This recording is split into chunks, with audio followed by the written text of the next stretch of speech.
Hi everybody, welcome to our DAT IQ weekly market update. This is our update for January 14, episode 323. I'm Dean Croak, market analyst here at DAT Freight and Analytics, along with co-host Chad Kennedy and special guest today, Anbu Kuppusamy from J.M. Smucker Company. They're the manufacturer of food and beverages founded 127 years ago, way back in 1897 in Ohio. We'll bring Chad and Anbu back a little bit later. I'm going to dive into the market update to get things rolling. All right, let's start with some of the key trends we're watching. Spot rates started off the year increasing instead of decreasing. That was unusual. Dry van and flatbed up 9 to 10 cents a mile in the path of Winter Storm Blair. For all the three equipment types, Winter Storm Cora had much the same effect in the southeast, although I expect this week's rates could have a similar effect as that storm carried over through the weekend. Reefer rates mostly flat though. Van rates in Chicago and Indianapolis spiked 12 to 15 cents a mile last week. Zach Rogers' LMI came out last week, down slightly, not a big change. The main reason was inventory levels increased for upstream firms like wholesalers, 3PLs on the receiving end of the surge of imports. Downstream retailers reported a significant contraction in inventory levels. New truck orders from ACT Research came out.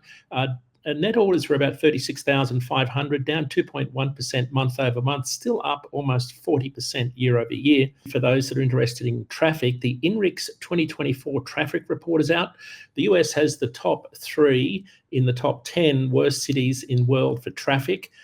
Istanbul's the worst, of course, and then New York City, Chicago, and LA are in the top 10. One of the trends that I think truckers will find interesting is that as companies return to the 5-day work week and in-office work, it appears many may have already initiated that transition because the Mondays and Fridays, we're seeing fewer vehicle trips to the mid-city centre than midweek. Both the beginning and the end of the work week are seeing more trips in general, closing the gap. So what happened during the pandemic, we saw a big drop in Mondays and Fridays, but looks like we're seeing things return to normal. But anyway, the INRIX traffic reports are really good. A good read. The JSC Intermodal Savings Index is out. Contract shippers saved about 26% on intermodal contracts compared to truckload pricing last year. Spot market shippers saved about 23%.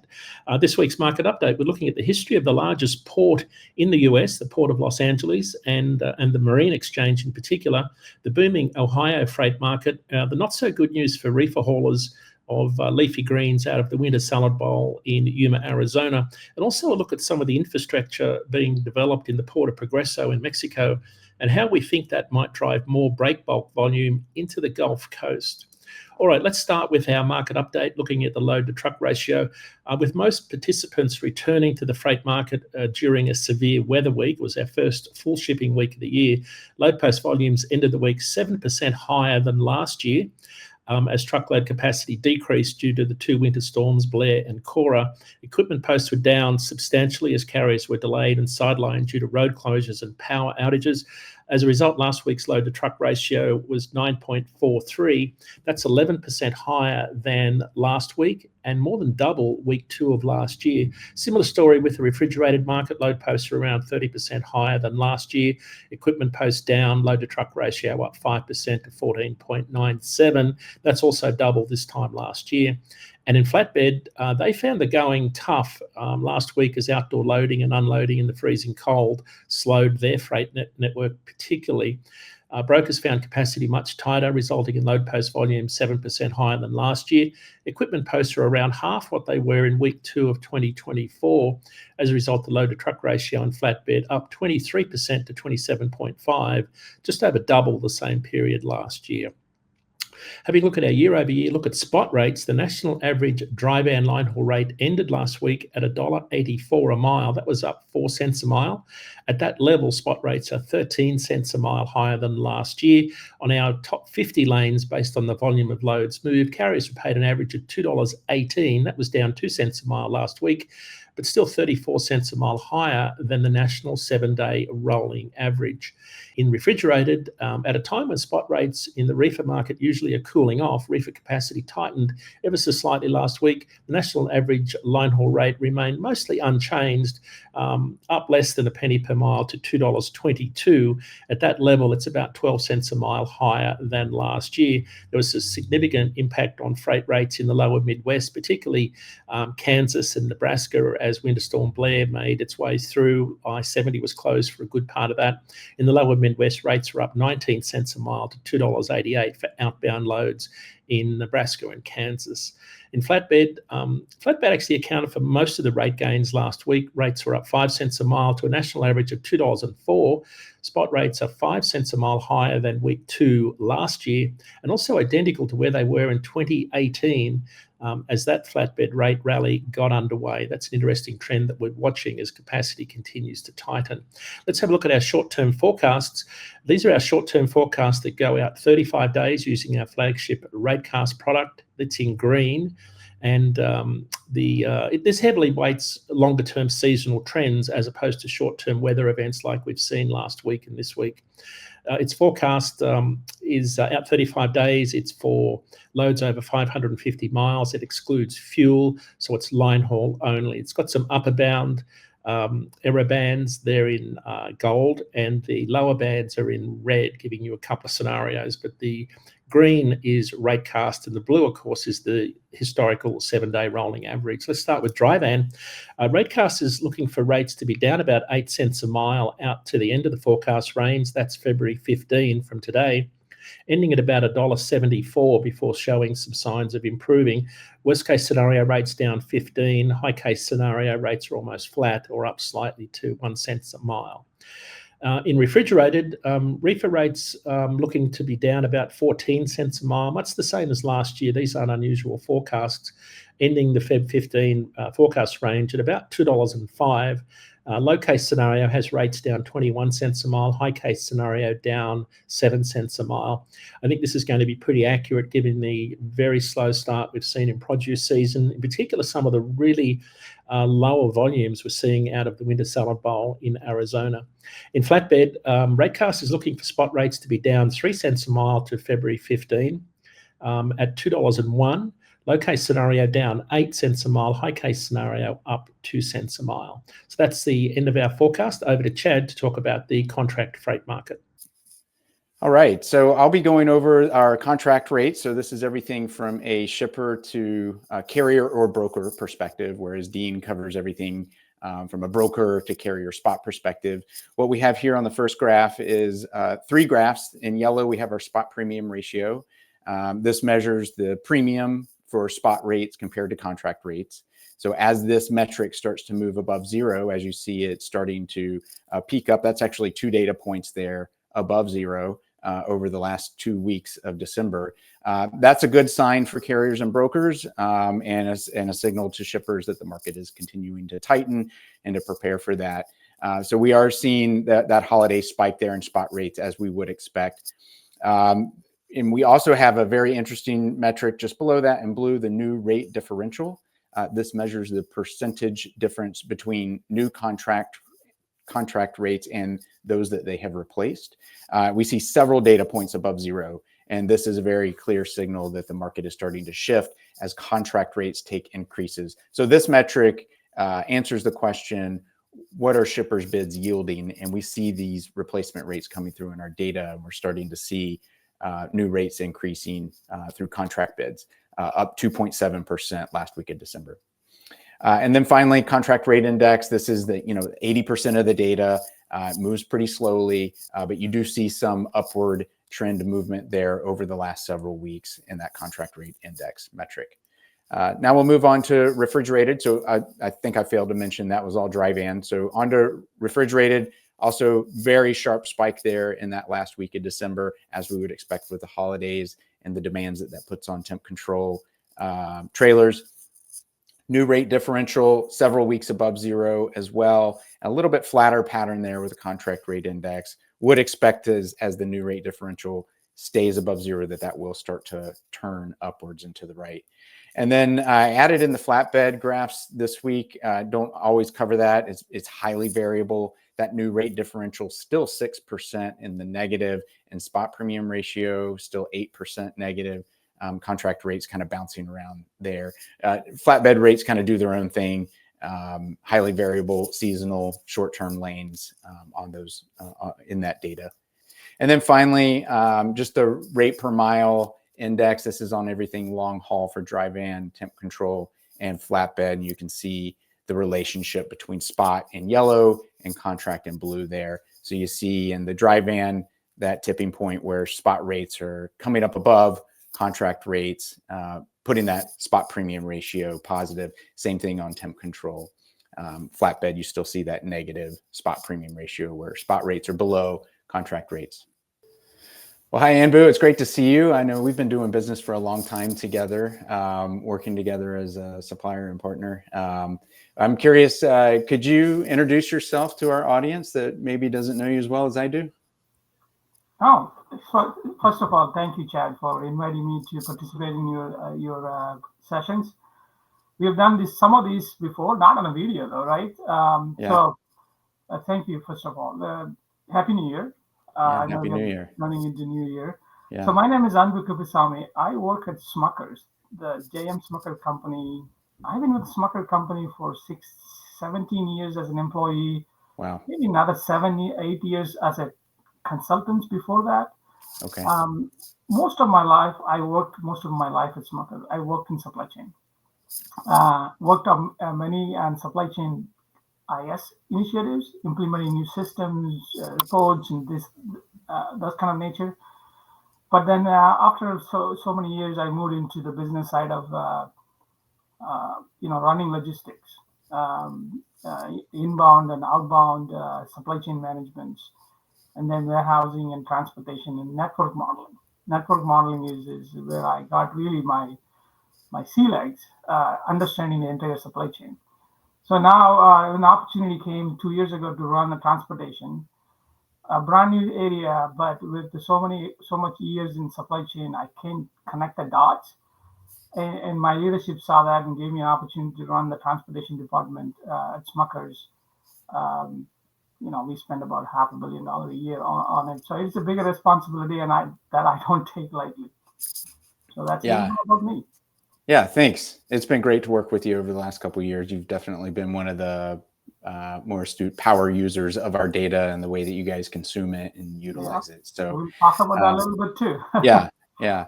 Anbu, the question of the week here is, tell us a little bit about your transportation network and how you procure freight. Okay. Well, like I said, JM Smucker Company, we are primarily food manufacturing and marketing company. We look at freight as something we have to do to keep our customers serviced. And so we don't own any of the freight. Typically, we go a 4PL or 3PL route because that gives us that's a sweet spot for us. And so, like I said, Smucker has, I don't know if everybody knows Smucker is. Smucker is not just jam and jelly. Right. Uncrustable is another famous product of ours. But beyond that, we have a lot of pet products. We have dog snacks, cat food, cat snacks, wet food, cat wet also. And then Jif and Crisco we sold out recently, but the Jif and Jif products. We recently acquired a Hostess brand of products. So all of the Hostess products is part of Smucker network now. And we also have some presence in Canada. Not so much directly in Mexico. We do sell our products through 4PLs, but we don't directly engage with them.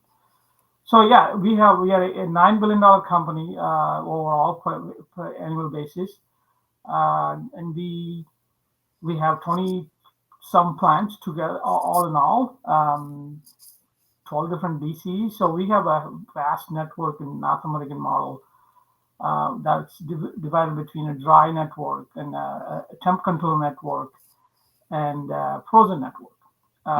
Frozen network primarily being our uncrustable product and the liquid coffee product we sell on away from home channel. It's a condensed liquid coffee. It's frozen. that the customer had thought before they use it. It's on those coffee machines where you press the button to get, Right. So that kind of thing. Yes. So yeah, we are very diverse in that sense, but mostly focused on food. So all our procurement and truck is food grade. We want to be food grade. We don't want to use flatbed, so it's typically dry van or temp control in either temperature range. We also occasionally use freight to protect from heat. So when you transfer a product, we want a certain temperature to be maintained across. Some of our DCs have temp control areas too. So based on the product category, it'll be needed. So we have a vast mix of freight requirements, but most of them are 3PL. I don't know how deep you want me to go on the details of what we do, but that's this is really interesting. I think most people might just think of Smucker's as the peanut butter. I love the natural crunchy peanut butter. Eat it nearly every day. Okay. So it's interesting how big of a corporation this is and how much freight you're actually moving. Curious, can you tell us a little bit about how you procure this freight? I'm sure you've got some LTL freight in there, some truckload freight in there. It sounds like you got a mix between dry van and reefer. Are you holding annual RFPs, seasonal bids, mini bids? How is your freight procurement split up? So the freight from procurement side, we have 3 different categories. One is the frozen trucks, reefer trucks, and the dry vans, and then intermodal. So we do a lot of intermodal because our production facilities in the Midwest have to ship it all over the country in high volume. So we use intermodal as well. So there are 3 different categories we kind of. So when you look at the market, our bidding, we don't bid them separately, but there are 3 different categories we manage. Our bid process used to be once a year. I think a lot of people used to be. Right. And about the time we went into COVID mode, everybody's wanting to refresh the rates and everything else. Naturally, it flew into much shorter. Now we are settled on something called every 6 months.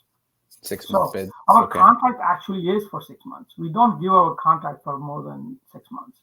Okay.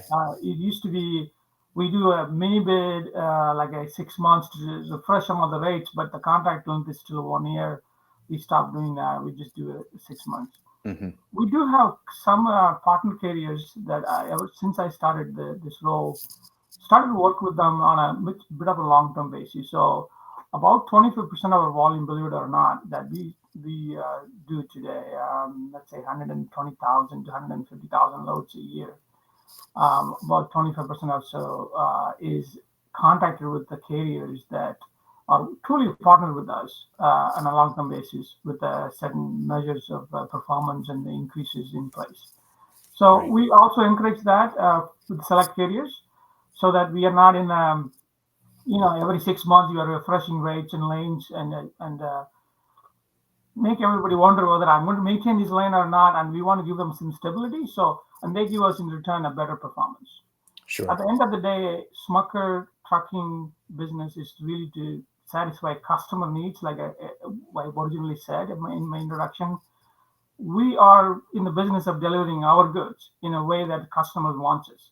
And then transportation is the means. So customer service is the prime goal for us. And the cost is the next. Obviously, both have to be balanced. And so we have an RP team that is basically focused on what is needed based on what the type is, where the location is, and what kind of product we're shipping, and adjust our RFP methodology to meet those demands. Oh, I need a higher service on this lane. I need more drop trailers on this lane. So there's not a one big strategy we have. It's that everybody follows. It's based on what is needed to make that supply chain work better. Okay. Yeah, that makes sense. Can you give me a sense for the size and the scale of, I'm thinking of data in an RFP like yours. Are we talking about 100 lanes with 20 carriers, or is it 2,000 lanes with 500 carriers that participate in the bid? From lanes perspective, I'm going off of my memory here. About 4,000, let's say it's less than 5,000 lanes. Okay. 120 to 150,000 loads is what I was mentioning. That includes LTL. I did not mention LTL. LTL is not something we manage ourselves. We do the 4PL. And so 4PL manage it. And again, those are contractor bases, but they don't refresh as often as truckload does. Right. But the truckload volume is what I just given you. That includes reefer, intermodals, intercompany transfers, and variety of all of that. What was the second part of the question? The number that, like, what kind of carrier network do you send an RFP like that to? Yeah. Right. So all of them 3PL. Okay. The 4PLs are really for the LTL. The 3PL carrier, we work with a mix of brokers and asset carriers. Mm-hmm. Our ratio is probably 60-40. We went a little bit heavy asset since COVID because, again, service is important to us. Drop trailer is important to us. So asset carriers are able to provide that for us. Not that some brokers will do that too. But so we have 60-40 mix there. That's asset, 60% asset, 40% brokerage. Yeah. And really, overall for the network. But if you look at individual network, we may be 100-0 and sometimes 70-30 and the other way around too. It's really based on what that business needs are. But mostly about 60-40. And we have about 70 carriers, 75 carriers in our network. We used to be 120 a lot during COVID. And one of my go ask from the team was, let's bring that down to a manageable level. And so that we can truly be a partnership with the carrier, not necessarily very transactional relationship. Mm-hmm. So we started to put this mindset of let's carrier be our partners and engage with them in a way that here's our need and what can you do to support that, and then negotiate after that on the price. Mm-hmm. And so 70, could we go down? We probably could go down based on the next RFP, but our tendency is to bring the pool closer to a manageable level for our team. Sure. Yeah, I wonder if as the market tightens, as we kind of expect it to over the next year or 2 years for sure, as it goes through that market cycle, do you expect the need to add more carriers? Or it sounds like maybe you might reduce the asset-based carriers, which would mean you're relying on them more, or you're relying on some more brokerage capacity. We have not thought that we need to increase the number of carriers pool now in our network in order to make that market. Our market is going to go up. We all know it's coming. Right. We just don't know when. We have been thinking about it for the last 3 years. It's coming. It's coming. Right. Right. But some of the carrier pools we have is brokerage. Big ones can support higher volume. So if we need more volume, or hey, we need to refresh more rates. They are capable of doing it. So we are still thinking about them as a partner and say, okay, I need you to support more volume than what you've done in the past. Sure. And most of them are willing to do that for us. Makes sense. In my prior life, doing a job similar to yours, I thought of brokers, this was many years ago, I thought of brokers primarily as longer haul live load solutions. And my asset-based carriers preferred a shorter haul and prefer drop trailer. Now this is broad brush strokes here, but does that still hold mostly for you, or is that changing? Not necessarily. We have some locations like our coffee and hostess business, and even Jif business, ships from one location to entire country. So some of the lanes are like a 3-day transit, 4-day transit. And even there, we have the similar mix, 60-40-ish, sometimes 50-50 mix. So it's really the volume. If it is a sporadic volume, asset carriers that tend to, I don't know whether I want to go there, right? Because they want a consistency. Yeah. Unfortunately, for some customers, we do have a consistent long run lanes that allows us to participate in those lanes, award those lanes with asset carriers. Yeah, makes sense. As you're looking at your carrier network and usage of brokers, has fraud been an issue for you over the last couple of years? Is that something that you're focused on, or are you relying on your partners to handle it and make sure it doesn't bubble up to us? No, fraud has been a big issue. It's not big enough that it has reached out to my top leadership. In some occasions, it has. Some products are, I learned, as we are learning, I'm learning every day about transportation. The food product is the most susceptible to theft because it's easy to sell them off in the open market. So if somebody steals a pallet of Jif product, they can give it to a discount retailer. As long as there is enough quantity, they can sell it to them.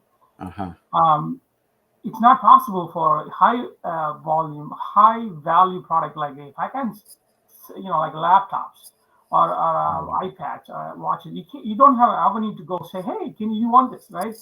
You had to go to a big retailers to sell it. So food is a really, really easy one to do. So there's a lot of theft. Sure, that makes Some sense. of our products are well known. So we have seen quite a bit of that. Yeah. Stealing, the theft as a whole truck disappears is uncommon for us still. What we have seen is the skimming of products. So a truck goes in, it still delivers to a customer, but along the way, 2 or 3 pallets disappear. Oh, interesting. And we found that to be a really challenging situation where the customer doesn't know that it was stolen. They think we undershipped them. So when they bill us, when we bill them, they underpay us, which takes about 2 months. So the overall process takes so long to catch them. We are behind the game. So, the thieves know exactly how the system works. Right. And they also steal enough so that it doesn't go over that insurance deductible limit, so it never bubbles up to be an issue. And so there are various ways the thieves are managing this by stealing IDs and acting as if they are a legitimate carrier. So we looked at our partnerships. Again, this is part of the reason why we want to really partner with the carriers. We want them to do some vetting and do some pre-work ahead of time, so they just give our loads to anyone. And we also just started the project where we're going to ask 2 things from our carriers, which again, some of them already do. This may be new for some carriers, is that when we tender a load to a broker, the broker finds, let's say, a mom and pop driver, and we want the broker to tell us what the driver is, what the trailer is, what the, let's say, license number is that will be showing up to pick up the load. And we collect that information. Again, we are doing this as a pilot, but we want to do this across the board and say, if a driver shows up that is not that, then we know this was somehow intercepted by someone else and somebody else is showing up, we deny the load. Give you a signal a little sooner than waiting for the invoice to get rejected. Yeah. Right. So we're doing that. On the other hand, we are also going to ask our carriers, again, this will be we do a carrier town hall. We started that. This is our second carrier town hall. We lined that up with our RFP so that our carriers can come in, listen in some of the changes to the network, and ask about any questions they may have and whatnot. And in that, we will make an announcement too, which we already did once, is the proof of delivery. So we want our carriers to send us an electronic version of proof of delivery as soon as they finish the delivery, as soon as possible within the next 3 business days or whatnot.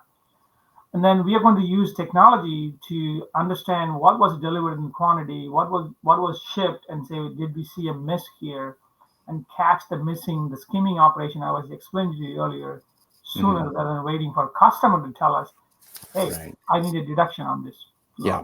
Yeah. So in my prior life, a POD was a piece of paper. Is that still the case? Or are they taking pictures of the paper and sending it in? Unfortunately, for most warehouses, it is still a piece of paper. Okay. But with the cell phone technology, it's easy for somebody to just take a picture and send it. Yeah. Okay, good. And our technology is easy to read that into a text format, and we can do a lot with that picture. Right. Yeah. So that's our goal. So theft is an issue. But it is not bubbled up to a level where we need to make drastic change to our carrier pool. Yeah. We are making more of a steps to identify and prevent them. Yeah. Makes sense. Are you using any kind of tracking technology on trailers or trucks to help with service? I know you said service is your #1 priority. And does that feed into theft prevention as well?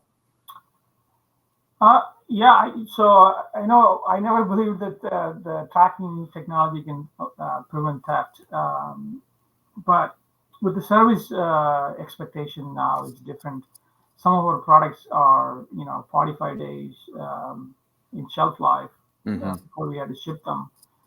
And so a delay at 3 days for reset appointments and whatnot could put a product at risk. So we are starting to think of the tracking as a mechanism to improve service, not necessarily to avoid theft. So we are going down that path. We've done this in the past and not successfully because the participation, it was 7 years ago. The success rate was low. But with the ELD mandate and everybody's having ELD devices that pings once hour, we feel like we are in a better place. So we're going to give it a try soon. We are working with our partners to implement tracking on certain portion of our loads, not all of them. Sure. And if we see a benefit for service, then our goal is to go tracking, entire business. Sure. That makes sense. Yeah. Well, Anbu, this has been great. Thank you so much for taking the time to meet with us and tell us a little bit about your transportation network and how you procure freight. I've learned a little bit for sure. Okay. So we're glad you were here with us. If folks want to reach out to you in the industry, is there a best way to reach out to you via LinkedIn or email? Yeah. I mean, you can share that information. I'm sure you have it. Sure. The LinkedIn profile, just my name. I'm sure you'll find them. James Smoker Company. Email, you can first name dot last name at jamessmoker.com. All right. Reach out. Great. One last thing I'll say, Chad. You asked about DAT, how partnership we are. We really built our RFP process around the DAT data set. That's something I want our carriers to know as well. We look at your benchmark data to say how are we performing to that. We don't necessarily take your absolute value and run with it. We take, compared to your value, here's where we are, and we judge our carriers based on that. Sure. Service is the king, but DAT gives us a foothold on where we need to be at the rate perspective. Sure. So we do a lot of reporting, direct extract from your system, as you know, and most of our reports, it's readily available to me to look at our benchmark data any given day and any given load, actually. Yeah. So thank you for being that partner. Oh, that's great. We're glad to hear it. Glad it helps out. And I know you're not alone in being able to do that. So I'm glad it's helpful to you. All right. Thanks, Chad and Anbu. Great discussion. On this week's Freightvine podcast, Professor Kaplis is talking to Andrew Petrisen. He's the Deputy Assistant Secretary of Multimodal Freight in the US. He's also the creator of the US DAT's Freight Logistics Optimization Works, or FLOW. They're discussing how companies can use FLOW in their day-to-day business. On next week's show, we've got Paul Bingham, macroeconomist from IHS Markit. He joins us to talk about the market in Inauguration Week. We're going to expect lots of fireworks next week. It'll be great to have Paul on the show. Make sure you sign up for alerts to our show, subscribe to our channel. And with that, another show is in the books. Thank you for watching. Be safe, be nice to everyone. We'll see you back here next week at 10 a.m. Eastern, 7 a.m. Pacific.